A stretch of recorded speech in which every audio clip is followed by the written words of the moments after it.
یو شمېر افغان امریکایان چې د امریکا لخوا افغانستان د تخلیه په بهیر کې امریکا ته راغلي وایي چې په سختو شرایطو کې وکولی شول د افغانستان څخه بهر شي.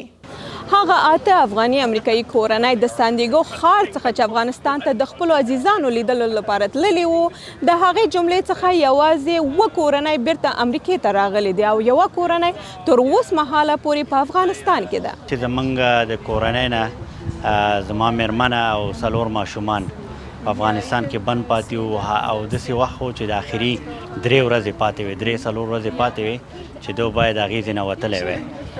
5 دانه طفل خود ما و این بیروبار این مشکلات بسیار مشکل بود که ما از جا برآمدیم.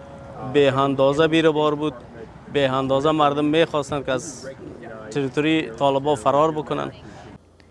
یو شمېر امریکایي سناتوران وایي د دغو کورنیو په راتګ خوشحاله دي. زه ډیر خوشحاله یم چې موږ وکولی شول دغه زده کوونکي د دوی له کورنیو سره یو ځای له افغانستانه ژوندي او روغ راوباسو.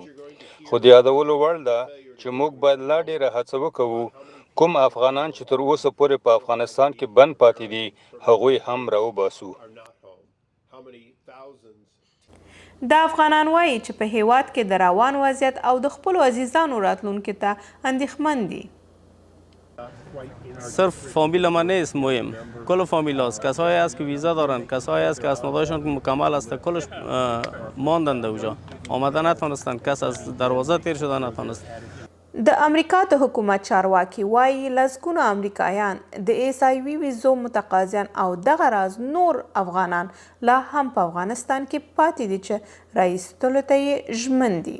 برېښنا تحریک د امریکا غږ آشنا ټلویزیون کالیفورنیا سان دیېګو.